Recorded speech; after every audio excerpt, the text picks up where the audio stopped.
નમસ્કાર, હું છું પ્રેરણા. આપ જોઈ રહ્યા છો ઇન્ડિયા ન્યૂઝ ગુજરાતના મહત્વના સમાચારોની શરૂઆત કરીએ તો મોડાસામાં આમ આદમી પાર્ટીની પશુપાલક મહાપંચાયત શહેરમાં કુમકુમ પાર્ટી પ્લોટમાં પશુપાલક મહાપંચાયતનું આયોજન કરાયું.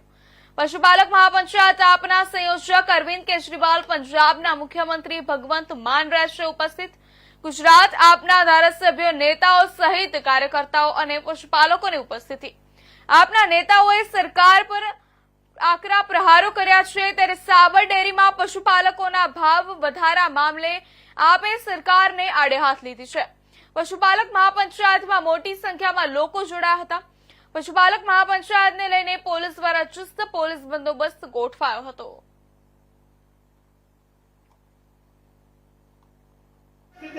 આજે અમારે અરવિંદ કેજરીવાલ સાહેબ અને ભગવંત માન સાહેબ અહીંયા અરવલ્લી મોડાસાના આંગણે પધારી રહ્યા છે અને એ પણ અમારી દુઃખ અને લાગણી જે પશુપાલક અને ખેડૂત માટેની જે પીડા છે એને અમે અવાજ ઉઠાવવા માટે આવ્યા છીએ. કારણ કે આપણે સૌ જાણીએ છીએ કે સાબર ડેરી જે ડેરી પશુપાલકોનું એક સંવિધાનિક એની સંસ્થા છે, એનો અધિકાર છે.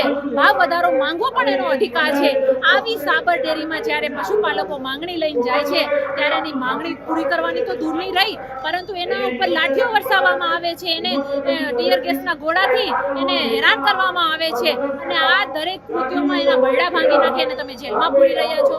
અને આ દરેક અત્યાચારમાં અમારો એક પશુપાલક ભાઈ શહીદ થાય છે, છતાં પણ તમે મોટી મોટી વાતો કરી રહ્યા છો. આ વાત કહેવા માટે આવ્યા છીએ કે અમને ન્યાય જોઈએ છે, વાતો નહીં. સાબર ડેરીમાં પણ ભાજપના સરપોલિયા બેઠા છે અને એ લોકો કઈ રીતે ચલાવે છે આખું ગુજરાત જાણે છે, એમના ભ્રષ્ટાચાર પણ જાણે છે. અને જ્યારે પોતે બિહમાં આવ્યા એટલે પોતે સાબર ડેરીના માધ્યમથી આગળ આવે છે અને લાગણી અને સંવેદનાની વાતો કરો છો. મારે કેવું છે, તમારી લાગણી અને સંવેદનાથી અમારો જે ભાઈ શહીદ થયો છે એનો જીવ પાછો આવશે. સાબરકાંઠા વિસ્તારના ખેડૂતો શાંતિપૂર્ણ રીતે જે પોતાની 5 માંગો લઈ અને આંદોલન કરી રહ્યા હતા, તેમાં આ ભારતીય જનતા પાર્ટીની તાનાશાહી સરકારને જાણે પોતાની સામે એક પણ વિરોધનો અવાજ ના ઉઠે એના માટે થઈ અને આંદોલનને કચડવાના ભાગરૂપે એક ખેડૂતનું મૃત્યુ થયું છે. ત્યારે આ તમામ માંગોને લઈ અને આજે ફરીથી આમ આદમી પાર્ટીના માનનીય અરવિંદ કેજરીવાલજી અને ભગવંત માન આજે સાબરકાંઠાના મોડાસા ખાતે આવી રહ્યા છે. અને જ્યાં સુધી આ વિસ્તારના પશુપાલકોની જે 5 માંગો છે એ માંગો સંતોષાશે નહીં, ત્યાં સુધી આગામી સમયમાં આમ આદમી પાર્ટી આ વિસ્તારના પશુપાલકોને સાથે ખંભે ખંભો મળાવીને આ આંદોલનમાં અમને ટેકો આપતી રહેશે. બીજી વસ્તુ વિકાસની વાત ઉપર નથી લડતા અને વધતા હોય છે, ભ્રષ્ટાચાર પણ ડેરીમાં થતો હોય છે. આ બાબતે આ વિસ્તારમાં સાબર ડેરીની વાત કરીએ તો સાબર ડેરીના મેનેજમેન્ટે પોતાના મળતિયાઓને લાખો કરોડો રૂપિયાનો લાભ કરાવવા માટે આ વિસ્તારની જનતા જાણે છે કે આજે કરોડો રૂપિયાની ગાડીમાં એક 20 વર્ષમાં ફરતા થઈ ગયા, તો સાબર ડેરીના પશુપાલકોના હકના પૈસેથી ભારતીય જનતા પાર્ટીના કાર્યકરો અને એમના નેતાઓ છે એ આયોજનો થશે કે જે લોકો જે ભાષામાં સમજે છે અને એની ભાષામાં જવાબ આપવામાં આવશે.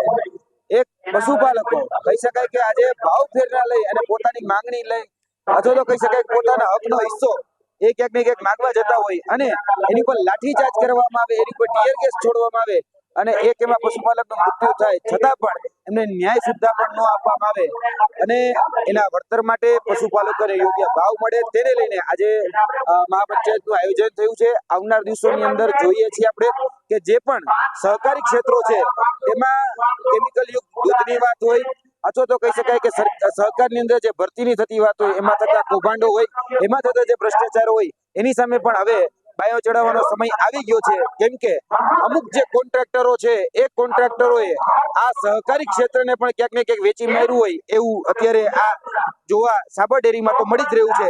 કારણ કે ઘણા બધા એવા બારદાનો છે કે જે સામાન્ય લોકોને એ બુદ્ધિના બારદાન સમજે છે અને જે પશુપાલકો છે એના હકનો પૈસો, એના પરસેવાનો જે પૈસો છે. કરશન બાપુ ભાદરકા, પ્રવક્તા આમ આદમી પાર્ટી પ્રદેશ ગુજરાત. આજે મોડાસામાં અમે પશુપાલકો પર જે અન્યાય થયો છે એના માટે મહાપંચાયતનું આયોજન કરેલું છે. રિસ્પેક્ટેડ કેજરીવાલ સાહેબ અને પંજાબના સીએમ રિસ્પેક્ટેડ માન સાહેબ પણ આવી રહ્યા છે. તમારા માધ્યમથી પશુપાલકોને અમારે હિંમત આપવી છે કે તાકાત રાખજો, કાંડામાં તાકાત રાખજો, આંખમાં ચમક રાખજો, હૈયે આમ રાખજો. કોઈના બાપથી ડરવાની જરૂર નથી. ડેરી એ વર્તમાન સરકારના બાપની જાગીર નથી. ડેરી એ સહકારી ધોરણે તમે પરસેવો પાડો છો, તમે માલધારી તરીકે પશુઓ રાખો છો, અને જે શ્વેત ક્રાંતિ થઈ ત્યારનો એ એક ભાગ છે ને એ સહિયારું છે, એમાં ક્યાંય કોઈ તાનાશાહી કરવા માંગતું હોય. અને દુઃખ થાય છે કે લોકશાહીની અંદર જ્યારે પશુપાલક પરસેવો પાડીને પોતાના હક માટે લડે છે, પોતાના હક માટે માંગણી કરે છે, તો એના વહાં ફાડી નાખવામાં આવે છે, એને મારવામાં આવે છે. હદ થાય છે કે